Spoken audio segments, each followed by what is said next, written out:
So hello guys, आज हम chemistry में एनसीईआरटी का 9th क्लास का chapter 1 matter in our surroundings पूरा कवर अप करेंगे।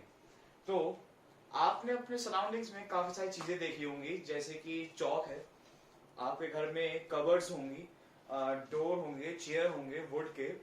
तो आपने कभी सोचा उन सब की प्रॉपर्टीज अलग अलग क्यों हैं? प्रॉपर्टीज इन सेंस उन सब के टेक्सचर्स, साइज, मटेरियल, स्ट्रेंथ, ये सब अलग अलग क्यों है? जैसे कि पानी है, पानी दरवाजे जैसा क्यों नहीं है? ये चौक है, ये चौक वुड जैसा मतलब वुड के जितना पावरफुल और स्ट्रेंथ क्यों नहीं है? ये सब डिफर करता है मैटर से। अब मैटर क्या होता है? मैटर कोई भी ऐसी मैटर किसी भी चीज में किसी भी चीज को फॉर्म करती है। जैसे कि ये चौक है, ये पूरा मैटर से बना है। मैटर ही चीजों को फॉर्म करती है। जैसे कि आपकी चेयर हो गई, वो पूरी मैटर है। उसकी प्रॉपर्टीज के चक्कर में, उसके प्रॉपर्टीज की वजह से आपकी चेयर वुड की प्रॉपर्टी ये है।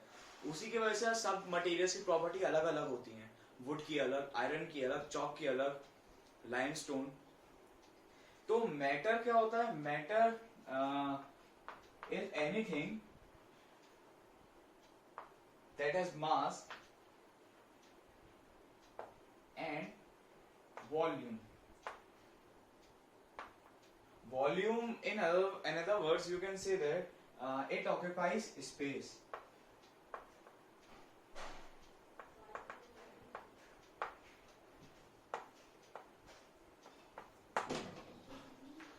It occupies space.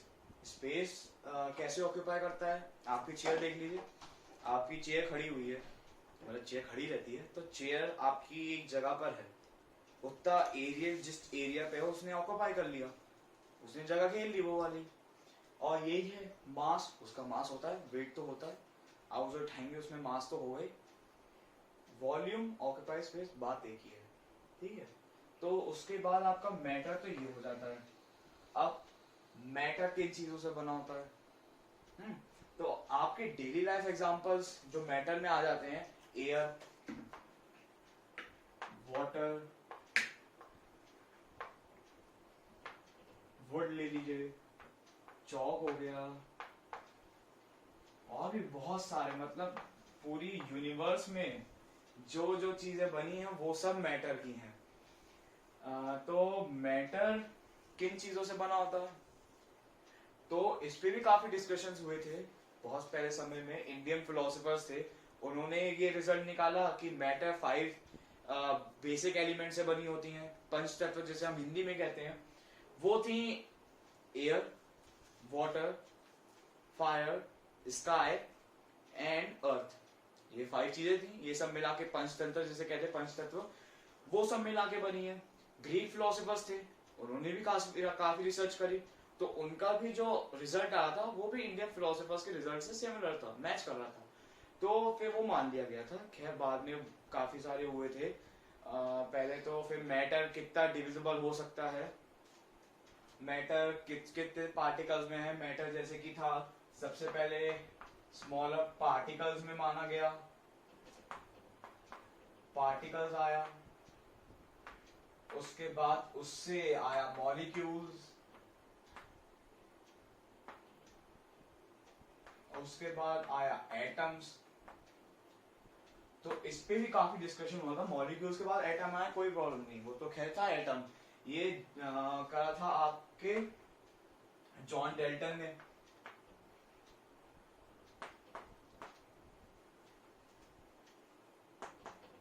John Dalton जो थे, उन्होंने एटम को डिस्कवर किया था। उन्होंने बताया था कि मैटर के बाद जो सबसे स्मॉलेस्ट है वो है एटम, जो कि इनडिविजिबल होता है, उसके आगे फर्दर डिवाइड नहीं होता। तो ये 1900 तक तो चला था, लेकिन 1900, अराउंड 1900 फिर जे थॉमसन आए।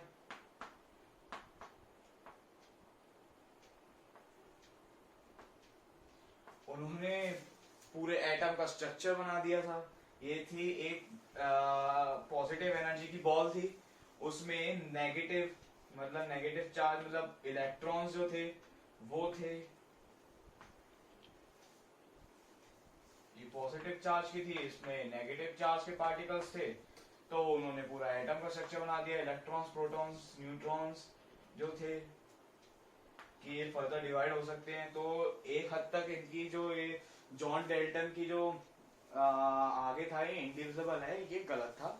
लेकिन क्या उनका भी रिजल्ट गलत नहीं था, उस समय तक तो सही था। लेकिन 1900 के बाद जे थॉमसन ने डिस्कवर कर लिया था कि एटम्स भी डिविजल हो सकते हैं इलेक्ट्रॉन्स प्रोटॉन्स में। तो अभी तक ये इलेक्ट्रॉन्स प्रोटॉन्स की बात नहीं माना गया, लेकिन शायद बाद में कभी इलेक्ट्रॉन्स और प्रोटॉन्स के बाद भी शायद स्मॉलर पार्टिकल्स और स्मॉलर फॉर्म निकल रहा है। तो अभी तक तो खैर इलेक्ट्रॉन्स प्रोटॉन्स तक ही है। तो फिर 1900 में इन्होंने करा, 1900 से पहले तक इन्होंने करा, तो फिर ये सब चलता रहा। तो फिर उसके बाद ये जब हो गया तो मॉडर्न डे साइंटिस्ट जो थे उसी समय के, उन्होंने ये डिस्कवर किया, फिर उन्होंने ये कैरेक्टरिस्टिक निकाले मैटर के, जैसे कि मैटर की फिजिकल और केमिकल प्रॉपर्टीज अलग थी। फिजिकल में आपका पहले आ जाता है कि matter is made up of particles, जो कि ये आ गया था, ये जो था पार्टिकल्स का बना होता है, अभी बस पार्टिकल्स तक ही दिया है। उसके बाद आपका आ जाता है how small are these particles. अभी पार्टिकल्स कितने स्मॉल हैं वो भी हमने अभी डिस्कस किया था, मॉलिक्यूल्स और एटम्स। और एटम्स के बाद ये इलेक्ट्रॉन प्रोटॉन्स आप थर्ड चैप्टर में पढ़ेंगे। तो पार्टिकल्स कितने स्मॉल हैं, तो दो स्कूल थे फिलोसोफर्स के। पहले ने कहा कि वो वुड के सेल्स जो हैं, मतलब वुड के जितने जो सेल्स हैं उतने बड़ा एक पार्टिकल है। दूसरे स्कूल ने ये कहा कि ये उतना बड़ा है जितना एक ग्रेन है सैंड का, सैंड का ग्रेन है उतना बड़ा है। दोनों गलत नहीं थे उस समय में, खैर माइक्रोस्कोप तो नहीं था, रॉबर्ट हुक के सेल डिजाइन किया था सेल्स में, बाद में पढ़ेंगे। तो उसके बाद ये ग्रेन जो था सैंड जितना उतना माना गया। पहले स्कूल ने डिस्कवर किया कि वुड के जो सेल्स जितने थे वो उतना बड़ा होगा। तो काफी डिस्कशन चले थे। तो पहला आया था how small are these particles, mean तो आ गया। उसके बाद matter is made up of particles, ये भी क्लियर हो गया था